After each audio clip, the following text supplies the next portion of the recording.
Marta Anaya, la entrevista. ¿Qué tal? Bienvenidos a la entrevista. Hoy vamos a platicar con el ingeniero José Luis Loege Tamargo. Él fue director de la Comisión Nacional del Agua, secretario del Medio Ambiente, titular de la Profepa y actualmente es presidente de la Asociación Ciudad Posible. Ingeniero, qué gusto saludarlo. Igualmente, Marta, muchísimas gracias por la invitación a ti y a todo tu equipo.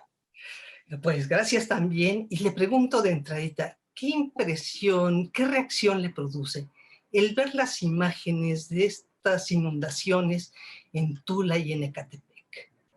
Pues desde luego una situación muy grave, crítica, yo diría, que a mí me llena de preocupación, Marta, y es en gran medida lo que me estoy dedicando gran parte de mi esfuerzo político y profesional en este momento, ¿no? Porque todo esto, Marta, es consecuencia de la nula planeación de muchos años atrás, negligencia y corrupción de autoridades, lamentablemente, fundamentalmente municipales, pero también a nivel estatal y federal, que han ocasionado una serie de crecimientos anárquicos, de asentamientos irregulares, primero de asentamientos precarios en muchas ocasiones, en otras de invasiones, a veces toleradas y otras veces incluso inducidas desde la propia autoridad, en áreas de muy alto riesgo, desde la parte alta de las montañas, destruyendo bosques, áreas verdes, áreas de recarga de los acuíferos, áreas inundables, hasta asentamientos en zonas francamente de muy alto riesgo, como son barrancas, como son zonas federales de ríos, donde es absolutamente evidente que puede haber desbordamientos en un momento dado, o como sucede en Tula, que es recurrente, es decir, la inundación sucede un año y vuelve a suceder al año siguiente,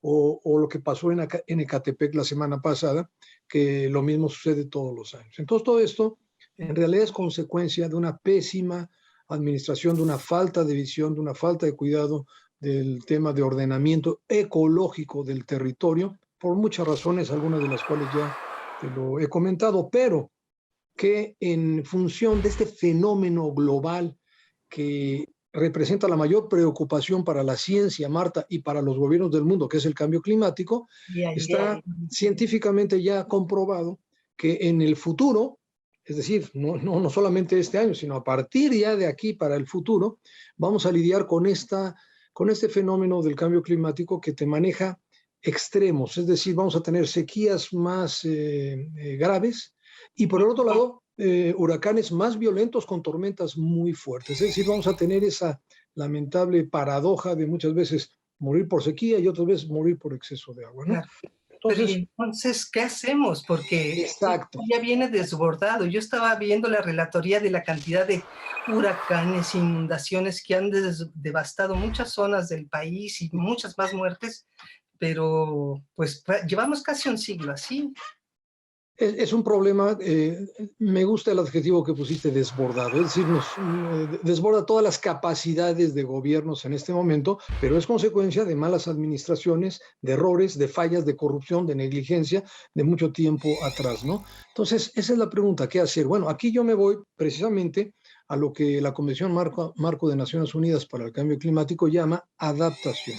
La adaptación, digamos, tiene dos grandes pilares. Uno es la evitar los asentamientos en zonas de riesgo y desde luego hacer obras de prevención que puedan mitigar las acciones extremas, tanto de inundaciones o, en el otro caso, contrario, de sequías, ¿no? Pero eso sería el futuro, pero ¿qué hacemos con las que ya están, que son las que padecen? Bueno, no, déjame decirte, la otra parte es la restauración. Bueno, contra lo que el otro problema de carácter político administrativo actual frente a lo que está en este momento, sí. Bueno, en primer lugar, déjame decirte que aquí tenemos un problema muy serio. Este gobierno se ha dedicado a desmantelar pues muchas instituciones, como tú ya incluso algunas veces lo has tocado, pero hay una institución fundamental que es, por un lado, la Comisión Nacional del Agua y por el otro, el Sistema Nacional de Protección Civil, ¿no? Este gobierno, en la CONAGUA nada más te voy a comentar algo, el presupuesto actual de la CONAGUA es la mitad de lo que yo tenía cuando salí como director de la CONAGUA, pero hace ya 10 años. Que fue en 2012, ¿no?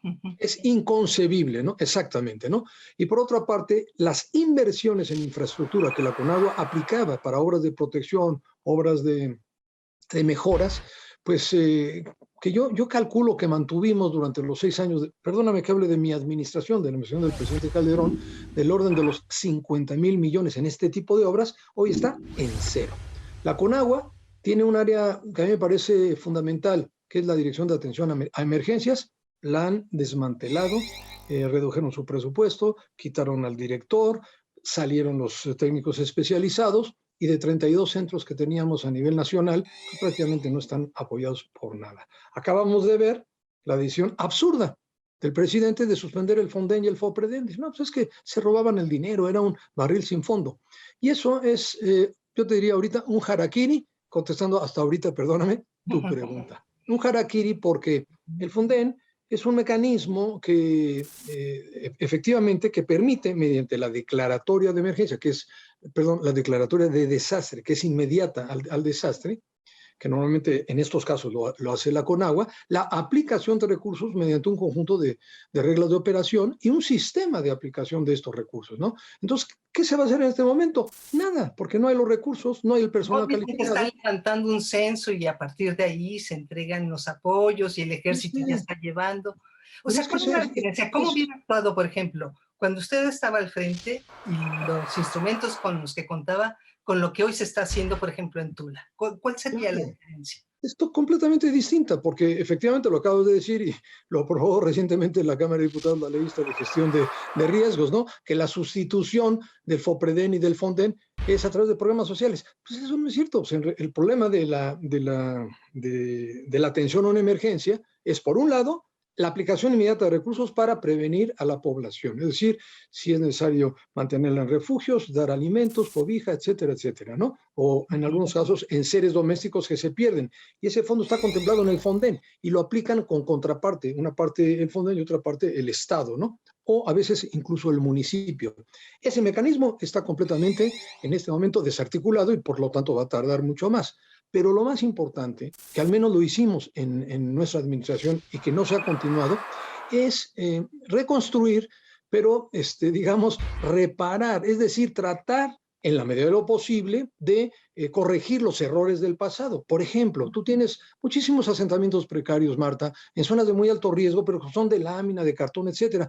Eso lo reubicas y mediante fondos, obviamente algunos del Fonden y otros de los estados, o ofreces a las personas, a las familias, una vivienda digna en un lugar seguro, y esa zona la recuperas mediante obras sencillas para que no vuelva a suceder el próximo año lo mismo, ¿no? Y la otra parte es el reordenamiento urbano, que eso es más complejo, porque eso sí te requiere una visión de largo plazo. Entonces, lo inmediato es la atención a las víctimas, la atención a las personas afectadas y los recursos que tienes que dar para ellos. Eso es lo inmediato, y el Fonden ahí sí, que me disculpen, funcionaba bien, lo mismo que el DN3, porque el Fonden apoyaba tanto en la parte del DN3 como en la parte de atención a emergencias, ¿no? Luego, aquí viene un problema muy serio, en el que yo creo que lo he comentado en otras cosas contigo. Somos, además de un país muy desordenado, un país que no da continuidad. Entonces cambia un gobierno, llega el nuevo gobierno y tira a la basura lo que hizo el gobierno anterior. Eso tiene que acabarse. Tenemos que tener acciones con visión de largo plazo, porque frente a estos fenómenos, frente al fenómeno del cambio climático, no podemos hacer nada, sino que debemos de adaptarnos a esa realidad que es con la que vamos a vivir. ¿Qué zonas ve usted de riesgo en ese sentido, pues para los próximos años? Conociendo el país, ¿verdad? Hijo, mira, es prácticamente el mismo, el problema se repite en todo el país. Te mencionaba hace un momento, lo que conocemos, que compete a la Semarnat y a la SEDATU, el Programa de Ordenamiento Ecológico Territorial. Es un estudio, Marta, realizado por la Semarnat, que a mí me parece está bastante bien hecho, que marca más o menos el ordenamiento que debe de seguir tanto a las distintas actividades humanas que tenemos en el país. En un país muy rico, un país muy diverso, muy vasto, pero que lamentablemente la idiosincrasia nuestra, el desorden natural que tenemos en la cabeza, provoca, y la corrupción, provoca este tipo de fenómenos que se repiten en todo el país. Lo del río Tula te lo puedo decir en muchas otras partes de México, desde el sur hasta el norte, ¿no? Entonces, sí, es una situación de muy difícil, que está muy acendrada en una subcultura de desorden que tenemos que cambiar el chip en la cabeza, ¿no? Entonces, lo que yo insisto es, tenemos que Las zonas de más alto riesgo son, desde luego, todas las zonas federales de ríos, barrancas, lagos, lagunas, presas y la zona federal marítimo terrestre.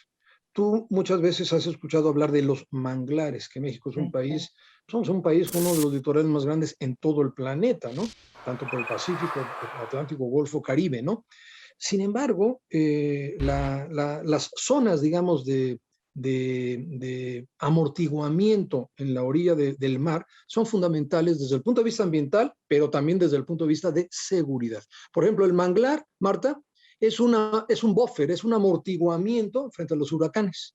O sea, cuando se viene un huracán violentísimo, el manglar es una especie de colchón que contiene la fuerza impresionante de este huracán y ayuda a que pasado mar adentro, perdón, tierra adentro, no sea tan grave el problema. Bueno, pues nos llevamos todos los manglares. O sea, se destruyen los manglares indiscriminadamente. Hay que frenar la destrucción de manglares y hay que volver a resembrar manglares, ¿no?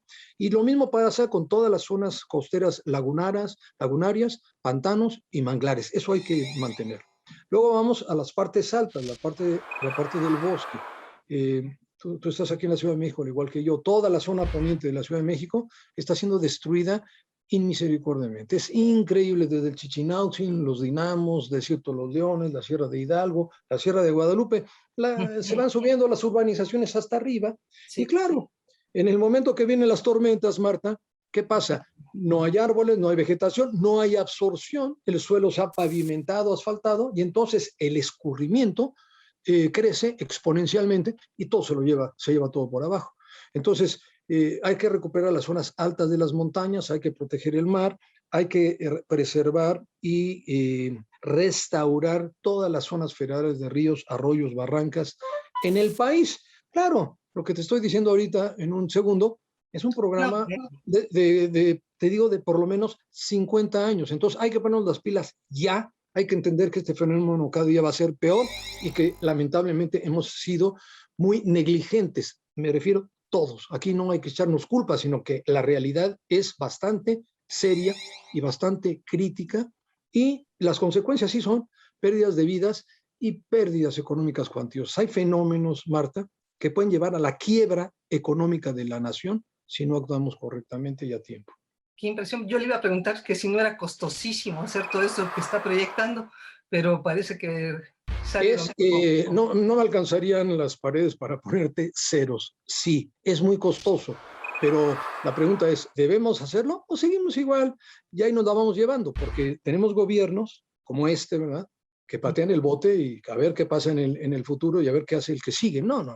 Hay que realmente aceptar el diagnóstico, que es bastante grave, y actuar en consecuencia. Aquí yo apelo, Marta, a la nueva Cámara de Diputados. Están discutiendo el presupuesto 2022 bajo los mismos criterios, ¿no?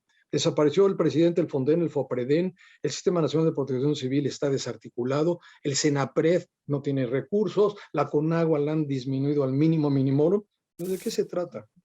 O sea, en las instituciones, Marta, están dejando, digamos, la parte burocrática, la parte administrativa que no funciona y la parte técnica especializada, la que es fundamental para la operación institucional, esa la han despreciado. Entonces, hay que corregir eso y hay que reforzar el presupuesto en las áreas de atención a emergencias y de prevención y de restauración y adaptación.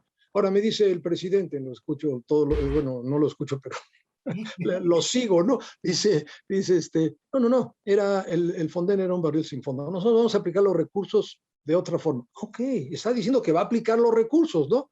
Es decir, lo que yo voy a aplicar del Fonden, él dice que lo va a aplicar con otros recursos y con programas sociales. ¿Cómo lo va a hacer?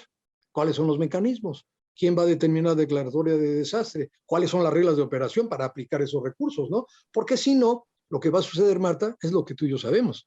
Va a haber, no corrupción, va a haber mega corrupción y entonces las pérdidas van a ser aún mayores, pero lo más grave no sea no obtener los objetivos de restaurar las cosas para que no vuelvan a suceder siempre lo mismo, ¿no? Ahora déjame preguntarle esto, ¿se están manejando bien las presas? Porque de repente oímos, es que la abrieron y es que lo hicieron mal, y es que se equivocaron y es que yo di la orden. O sea, ¿cómo ve usted? ¿Se están manejando bien? Es una pregunta un poco difícil para mí porque yo quiero mucho a la institución, a la Conagua. Conozco todavía muchos de los técnicos que se mantienen y siempre pues es mucha responsabilidad opinar. No, yo creo que hay un mal manejo en las presas. Efectivamente, estos fenómenos incrementados por el efecto del cambio climático y huracanes y tormentas, vamos a llamarles muy grandes, requieren un manejo mucho más matemático de las presas de regulación o de las presas de contención de avenidas, como sucedió en Tula. Tula está entre dos presas, la Requena y la presa Endó, ¿no? La Requena es una cuenca pequeña que nace, bueno, es el río Tepeji, que realmente nace alrededor de Villa del Carbón, donde hay una pequeña presa que se llama Taximay, ¿no? Nada más que esta pequeña cuenca de la Requena, Marta, se viene incrementando desde hace tiempo atrás, porque ahí desfogan, ahí descargamos los sistemas de drenaje profundo, que originalmente... De México, ¿no? Exactamente, una parte del desagüe va por el Gran Canal, túnel de Tequisquiac, Lago Salado, Río Salado, y salen directamente a la presa Endó.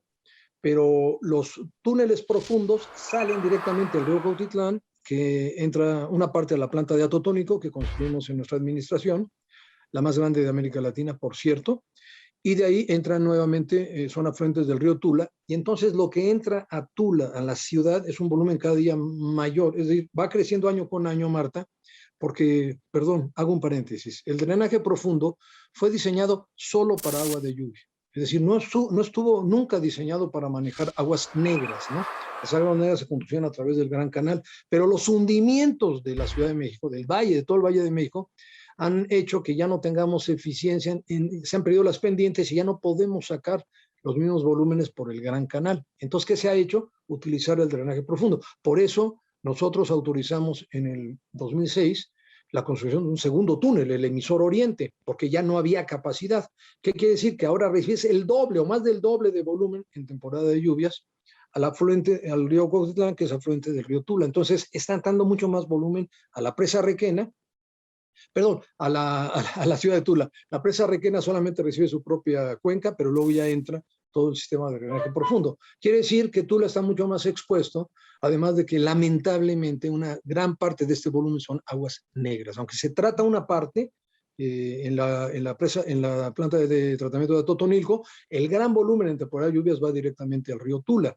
Entonces, Tula sí debe de clasificarse desde ahorita como una zona de riesgo, y las obras que tenemos que hacer a futuro, con apoyo de la Federación y del Estado, son lo que te he dicho. Hay que reubicar, hay que ordenar. Todo el centro de Tula habría que... Bueno, lo que pasa es que tú tienes, te repito, la urbanización de margen izquierda y derecha es pegadita hasta donde está el canal.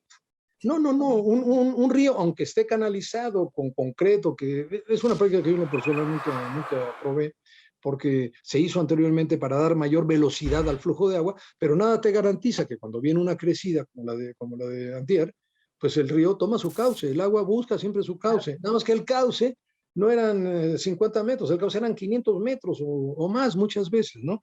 Lógicamente no vas a poder recuperar ese espacio que está totalmente urbanizado, pero sí puedes, de acuerdo a los atlas de riesgo que existen, determinar qué tipo de obras y qué tipo de reubicaciones hay que hacer. Entonces, hay reubicaciones que son a chaleco. O sea, tú tienes que hacer, después del canal, una especie de malecón, luego una vialidad y luego ya las urbanizaciones. Y en ese ejercicio te puedes llevar varias manzanas a lo largo pues, de un espacio muy grande. Y luego instalaciones como las del hospital, que a mí en lo personal estoy indignado por los comentarios que se han hecho ayer y hoy. Es completamente inaceptable lo que han dicho. Un hospital tiene que tener sistemas de plantas de emergencia que en caso de pérdida de energía eléctrica operen automáticamente con un equipo de apoyo. Esto es de ingeniería básica, es decir, tú tienes tu planta de emergencia y segundo, tienes un equipo redundante que se llama, en caso de que te falle la primera, entra la segunda. Eso es absolutamente obligatorio, pero ¿dónde debes de ubicar esa planta de emergencia? En un lugar seguro. Si tú sabes que es una zona que se inunda regularmente, no la vas a poner en el sótano. No conozco. Pues ahí estaba, ¿no? Porque según SOE sí existe, pero también se inundó. Sí, fíjate que yo leí, me hablaron porque había en algunos periódicos que dijeron que no había planta de emergencia. Bueno, eso no es cierto. Debe de haber una planta de emergencia. El problema es, ¿dónde está la planta de emergencia? ¿Cómo está ubicada y cómo operó? tampoco lo conozco, no conozco ni el proyecto ni el hospital, pero te lo digo de ahorita, seguro está en un sótano. Y por lo tanto, pues claro, si sube 1,5 metros el agua en la calle, ¿dónde va a quedar la planta de emergencia? Pues va a ser una planta submarina, ¿no? Claro, oye, señor, déjeme detenerme aquí también, porque hay una especie de conflicto en el sentido de que Zoé Robledo, el director del Seguro Social, decía que a él nadie lo alertó y que, bueno, que el gobernador dice, pues es que a mí no me correspondía hacerlo, le tocaba a la Conagua, y el sistema, pues, no sé, de protección civil dice, no, nosotros avisamos y mandamos nuestro boletín. O sea, de verdad, este tipo de situaciones tan graves se informan a través de un boletín desde Conagua. Ese es el estilo. O sea, debe haber una comunicación oficial, sí, pero desde luego existe siempre, al menos yo lo hice siempre, la comunicación directa, es decir, el director de la Conagua descuelga el teléfono y le habla al gobernador, al alcalde y al director del IMSS. ¿Por qué? Porque es un asunto sumamente grave, es decir, yo sé que voy a abrir las compuertas de la presa La Requena, y eso implica, Marta, incrementar astronómicamente el caudal sobre el río Tula y que voy a inundar la ciudad. Pues eso es obvio, eso lo sabe el propio director de la Conagua. Si lo hizo o no lo hizo, no lo sé. Yo hablé tengo técnicos conocidos en la Comisión Nacional del Agua, no voy a decir nombres porque luego los despiden, pero bueno, ellos me dijeron que sí informaron formal y oficialmente a las autoridades. Eso me lo dijeron a mí. El día mismo de la apertura de las compuertas fue a las 2 de la mañana y yo hablé muy temprano con unos conocidos míos y me confirmaron que sí avisaron. Pero aquí viene el otro problema. El propio Fonden y la Conagua, Marta, estamos sujetos a una serie de investigaciones. Es decir, cuando sucede un desastre y desde luego si hay pérdida de vidas, debe de auditarse toda la operación. Entonces, lo que yo recomiendo, y agradezco esta entrevista para que sea a través tuyo, que se audite perfectamente desde la operación de la presa, o sea, qué volumen tenía, cuando se sabía que venían los huracanes, a cuánto la bajaron, a cuánto llegó el nivel, en lo que se llama nivel máximo ordinario, NAMO, nivel máximo ordinario, que es el nivel de lo que se llama el cimacio, la parte superior del vertedor, ¿no? A partir de ahí abren compuertas. La presa puede retener más agua, pero entra también en una situación de riesgo. Entonces, es verdad que el operador de la presa debe de abrir compuertas en un momento dado, porque si el agua se le va por arriba de las compuertas, entonces destruye la cortina de la presa. Entonces yo creo que la Conagua tenía que soltar el agua, ¿no? Ahora, segundo, la comunicación. Y tercero, las acciones preventivas, porque, perdóname, yo lo que vi fue un desastre, ¿no? Y eso debe de hacer reflexionar al presidente de la República, que tiene una responsabilidad. Se quiten el Fonden porque es un barril sin fondo, ¿sí? ¿Y ahora qué hacemos? ¿Quién es el responsable de ahora resolver este tiradero que está aquí, no? Entonces, aquí debe entrar la Cámara de Diputados. La Cámara de Diputados, la discusión del presupuesto, las distintas comisiones deben de llamar a las autoridades responsables, obligar a la auditoría, a la investigación y de luego debe haber las denuncias correspondientes, ¿no? A mí me tocó, Marta, el seguro de la infraestructura hidráulica del país es costosísimo, se pagan muchísimos millones anualmente, pero las aseguradoras pagan cuando hay rotura de bordos, cuando se rompe un puente, cuando se te rompe un bordo, lo que sea, ¿no? Está todo asegurado, pagamos un seguro muy importante, pero las aseguradoras investigan a fondo, no es así que te dan el dinero automáticamente. Hay investigaciones y discusiones, ¿no? Entonces debe de auditarse, debe de revisarse y debe de denunciarse y de no aplicar sanciones a quien sea responsable. Pues no se diga más, ingeniero. Parece que se nos acabó el tiempo y apenas empezábamos. Le agradezco muchísimo. Pues yo tengo todo el tiempo, Marta. Estoy a tus órdenes. Muchísimas gracias. Hombre, volveremos a platicar. Marta Anaya, la entrevista.